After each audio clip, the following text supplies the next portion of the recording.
the LaxFactor podcast. What is up, college lacrosse fans? You are watching episode 135 of the LaxFactor podcast. Today we have a boatload of games to talk about. We are going to talk about Duke Mercer, Robert Morris High Point, Air Force Denver, St. John's Hofstra, Providence Bryant, UNC and Jacksonville, North Greenville and Lenoir Rhine, Mars Hill and Limestone. A boatload of games, including some D2 action. So before I get into it, as always, be sure to like, subscribe, hit the notification bell. We got swag at laxfactor.com. You can get hats, shorts, t-shirts, coffee mugs, stuff like that. And then if you're an audio listener, share the crap out of this. But really, just subscribe. We're getting close to 10,000 subscribers on YouTube, youtube.com/LaxFactor. So go there and subscribe. Help us get over 10,000 subscribers. Okay, back into this now. First game I want to talk about, because I'm going to touch on the Duke game and the UNC game briefly, because they were kind of routes and there's not a whole lot to go into. Duke. We wanted to see Mike Sowers have a really good outing, and Mike Sowers had a really good outing. Duke did not play their starters this entire game. There was a period within, I think, by the end of the first quarter, where Duke had already pulled a couple of attackmen and were rotating guys in. But Mike Sowers has himself a good day. 4 goals and 2 assists in the Duke win. Duke beat him 17-8. And then it was good to see Joe Robertson return. Joe Robertson did not play the 2020 season. He was injured. It was a wash anyway. He comes back for 2021, misses the first 2 games for Duke, and it was good to see him play. He gets the start over Brennan O'Neill, so it looked like Duke started Williams, Robertson, and Sowers on attack. O'Neill came running out of the box. He goes 1-1 in his first game, kind of playing midfielder. So that was weird. But Robertson 4-1, Sowers 4-2, Dyson Williams 3 goals. So Duke spread it out. Like they had, it's like 10 guys score here. In cage for Duke, Mike Adler 1 save in 3 attempts. Turner Upgren 1 save. So Duke barely even gave up shots against Mercer here on the day, because the keepers only faced literally like inside 12, 13 shots on cage all day. So Duke rolled Mercer in that case, and it was good to see Sowers play well. The other game that I want to talk about here, we have North Carolina playing Jacksonville. Jacksonville comes into Carolina, and I was hoping to see a slightly better game, but in the end, it was a legitimately valiant effort out of Jacksonville. They came in and they hung well into the first quarter and kept things reasonable before North Carolina started rolling. And then even by the end of the game, 18-7 against a team like North Carolina is respectable. Now, I know Galloway wearing his serial killer gloves in this game is not pleased with that outcome necessarily. But I was surprised, and Jacksonville looked good, and there are a ton of positives that Jacksonville can take out of this, because they held their own and they didn't look foolish. Denver looked foolish playing against North Carolina, albeit theirs was a scenario that was a situation that was where the odds were kind of stacked against them after playing Duke on Friday and then turning around and playing UNC on Sunday. But Jacksonville, they held their own. They played well. Chris Gray, again, I've been in the Michael Sowers is going to win the Tewaaraton camp for a while, and I'm still in that camp to a degree. But just like I said, the reason Pat Spencer won the Tewaaraton in 2019 over Ament and Sowers and everybody else who trashed on the country that year with him was, and Chris Gray included in those numbers, Asher Nolting included in those numbers. The reason he won it was because he played like an animal, and he dominated the teams that he played against. He made the teams he played against look foolish, both physically and with incredible stick skills and finesse. And that is what Chris Gray is doing right now. Right now, Chris Gray is playing a lot like Pat Spencer played in his 2019 Tewaaraton run. So I still am I'm still Team Sowers in terms of, I think by the end of the year, there's a lot of lacrosse left to be played. And I think Duke is still a more complete team overall between offensive and defensively. But North Carolina played some really good team defense, both against Denver and against Jacksonville. My worry with North Carolina is once you get into these games where they're playing the Mike Sowers of the world and they're playing against teams like Syracuse and Virginia, where you have elite Dodgers that you are facing all over the field at the same time, because the ACC teams are more loaded than teams like Denver are in terms of depth and athleticism. My worry with Carolina is they're going to have to prove defensively that they can hang in those individual matchups and not just be forced to slide. Right now, they're sliding by design, and they're sliding early. You start playing against Syracuse, Virginia, Duke, they're going to force those slides, and how you react to those is what's important. But, man, North Carolina looks good. Chris Gray, 4 goals and 3 assists. He had a ridiculous backhand at one point in that game, where he came up the right side. They're playing him a little top heavy because that's what you're supposed to do against Chris Gray. He had a couple of really sweet coming up the side, taking a step back and just sticking a hook and things like that. So Chris Gray played great. Incredible game. And the freshman goalkeeper, Colin Krieg for North Carolina, he's looked really solid. He had some saves early that helped North Carolina get that lead, and then they never relinquished it. But as we look through the North Carolina box score, Chris Gray 4-3, Will Perry 3-0, Nicky Solomon 2-1, Tanner Cook 2-1, Jacob Kelly 2-0, Brian Cameron 2-0, Justin Anderson 1-1. I mean, it just goes on and on. So North Carolina's depth is going to be a really big deal for them. I'd put their midfield right up there with Syracuse, except their midfield's more experienced. All 3 of their first-line midfielders are all fifth-year seniors, so that's going to be dangerous for teams all year long. But North Carolina is going to kill people with just straight up talent and depth in their roster as well. Jacksonville, Evan Tyler, 2-1. Jack Dolan, 2-1. Number 42 there for Jack Dolan for Jacksonville is a nice player. And Jacksonville has goalie problems. Like a lot of teams we've seen, Adam Baker may not be the answer for Jacksonville. I don't like cutting kids up, but 9 goals against versus 2 saves, and he didn't play that well against Bellarmine either last week. So they'll have to figure something out there, but that was a decent game. Now we get into the other games, and these games, I was just as excited about watching these games as I was the North Carolina and the Duke game. Robert Morris versus High Point. I actually picked Robert Morris once again because I suck at making picks, so if I pick somebody, pick against me almost always. High Point was up, and here, one of the keys to the game here for High Point, I said, was someone had to do crap other than Asher Nolting. The High Point needs other guys to be able to carry the ball, generate offense that aren't named Asher Nolting. Really good sign early in this game for High Point. High Point was up 3-1 before Nolting tallied his first goal. That made it 4-1. They were up 7-3 before he tallied his second point of the season, which was an assist to Kevin Rogers, which improved High Point's lead to 8-3. So here, High Point's already up 8-3. Asher Nolting's only got 1 goal and 1 assist. So I'm not mentioning that to cut up Asher Nolting. I'm mentioning that because that means Asher Nolting's going to possibly get the help that he needs this year, and that means High Point is right up there with Richmond in terms of favorites for the SoCon. High Point came out hot, played fast, played loose. Their defense stayed home and played really good man-to-man defense against Robert Morris, not giving them too many looks overall. The High Point keeper, Antonio Arcona, he made some really nice saves in the first quarter. He ends up finishing the day with 10 saves versus 10 goals against, but the saves that he made in the first half are what gave High Point that lead and allowed them to keep rolling.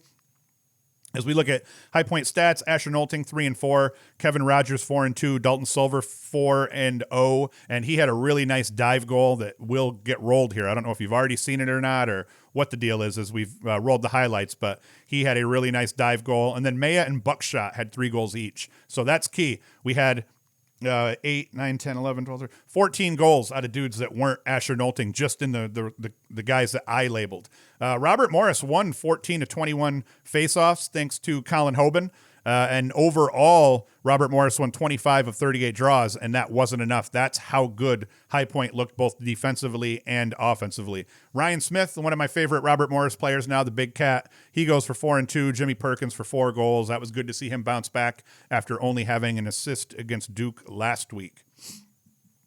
Next up, Air Force at Denver, and it really ended up being Denver at Air Force, but it was still Denver's home game. They had really cold conditions apparently up in Denver, could not play the game up there, so they end up playing it indoors at Air Force. Still figured out a way to get it taped and cast out to all the parents and fans and everything, something that Virginia should really consider here, considering their blue blood status, and we're not going to be able to watch that game today.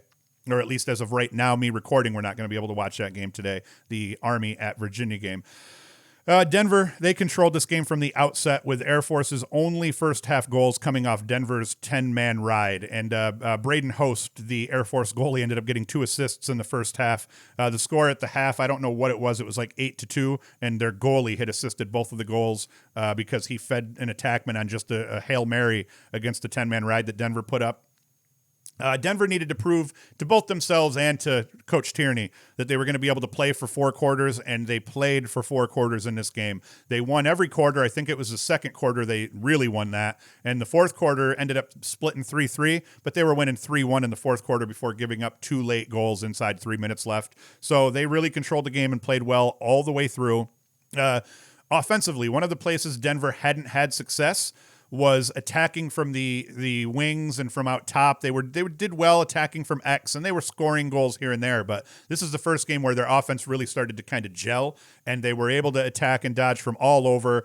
Jack Hanna played well. Sullivan played well. They got a lot of offensive generating from the midfielders in terms of dodging into things and making things happen, drawing slides, getting Air Force uncomfortable on defense. So overall on offense, they could still improve, but they looked much better, and that's what we would expect from a Bill Tierney coach team.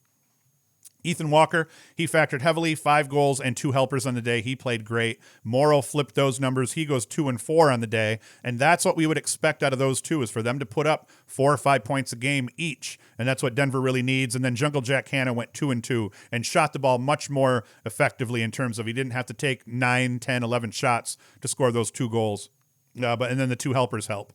Another huge game for Denver out of Alex Stathakis. He goes 17-21 from the faceoff dot. Denver overall goes 18-24. And Air Force tried 4 different guys on Stathakis, and all of them failed and fared very poorly. And then failed clears. Denver's ride looked really tough. Maybe they're a little angry. Maybe it's Air Force's first game, Denver's 4th. That's probably playing into it. But Air Force was sloppy. 12 of 21 on the clears, so that definitely hurt them.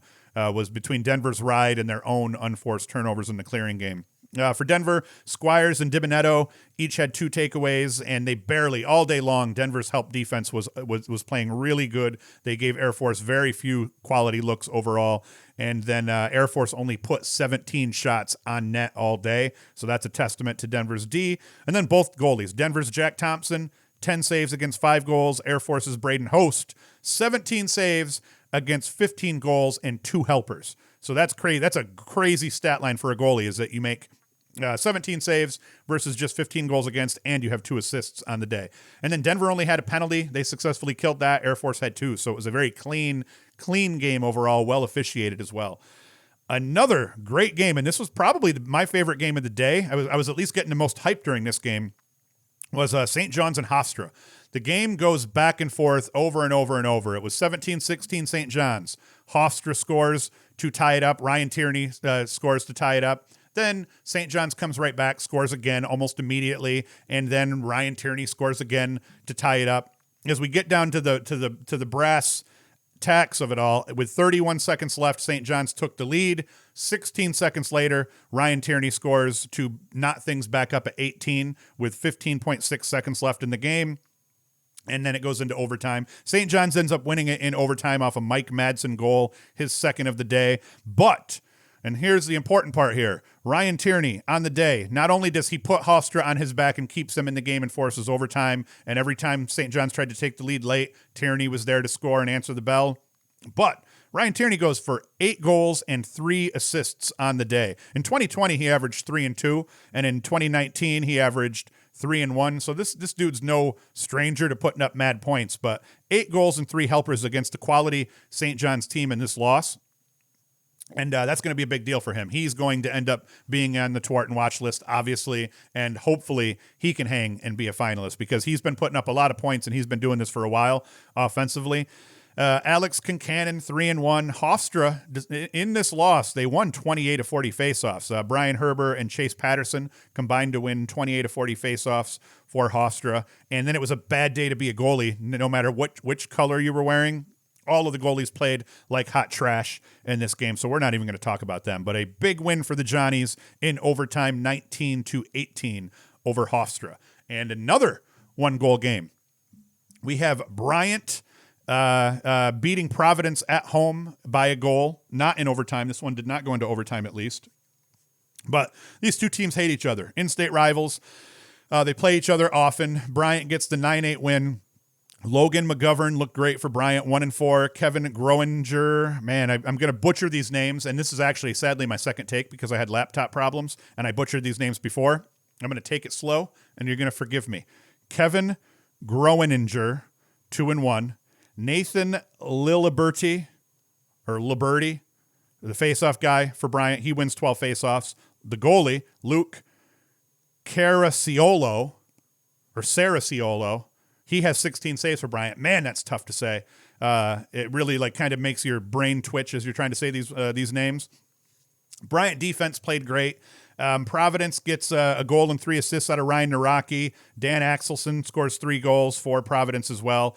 McGovern had a really good game. He assisted on a pair of fourth quarter goals, and then their keeper and the defense stymied Providence because it was not. When I turned it on, I had it on, but when I turned the volume on, it was 7-7. Bryant scored, goes up 8-7. Bryant scores again to go up 9-7, and then Providence got a late goal to get within 9-8, but Bryant held them off and then pulls out the huge victory. Now here we have another game that I wanted to talk about, and I haven't talked about it yet. Let's do it. It's the Towson game. I watched that as well. One of these things, I was very curious all along how Towson was going to fare in their first game. They go 0-6 last year, so they hadn't won a game in quite a while. It's been years. You could literally say years since they've won a game.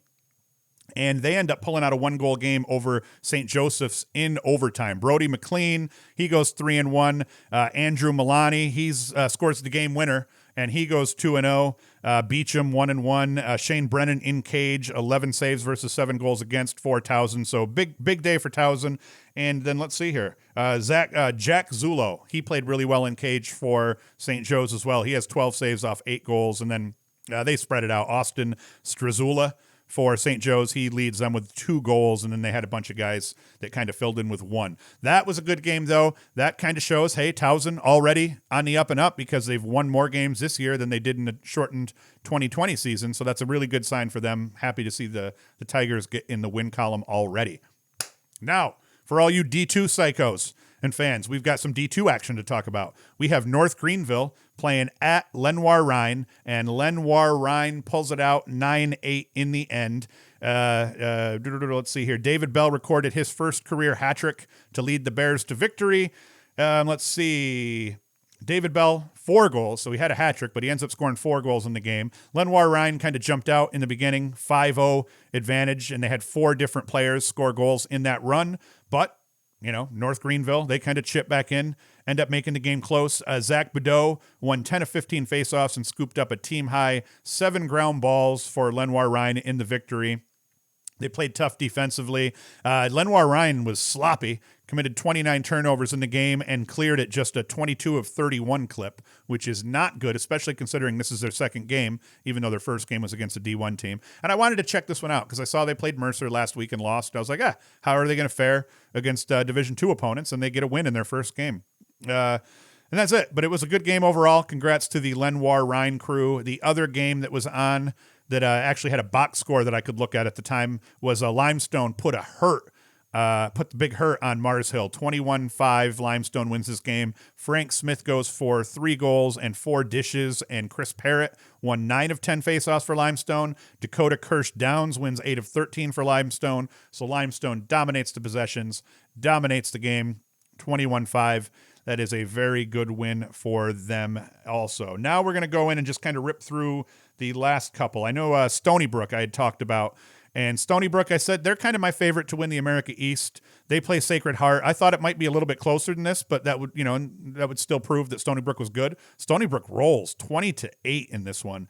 And I think this is the only game we didn't talk about. Dylan Palinetti, he scores 6 goals and a helper for Stony Brook. Corey Vanjehoven, 3-3. Matt DeMeo, 3-1. Tom Hahn, 2-1. Chris Pickle Jr., 2-0. And they get solid play out of their keepers, Palma and Herbert. Looks like Palma got the start. He puts up 7 saves in the game. Sacred Heart, they struggled. Not bad play out of their goalies either, though. So that ended up being a good game, and Stony Brook has proven they're the real deal, and they're going to get to play a weird schedule this year. So Stony Brook's going to end up playing Cuse at the Dome, so that's going to be a big deal for them. Did we miss any of the games? I think we got them all. Every game that was played at the D1 level, we covered. Sweet. Now, the games we haven't talked about are the games that are going to be played today. Army at Virginia. Hopefully they figure out some way to put that out to us so we can see some of that action. And then we also have, what was the other one here? I'm just drawing a blank. Loyola at Richmond. I think it was Loyola at Richmond. That's going to be a big game. Not going to go into them. I've already previewed the living crap out of those games, so we don't need to try to rehash all that old stuff here.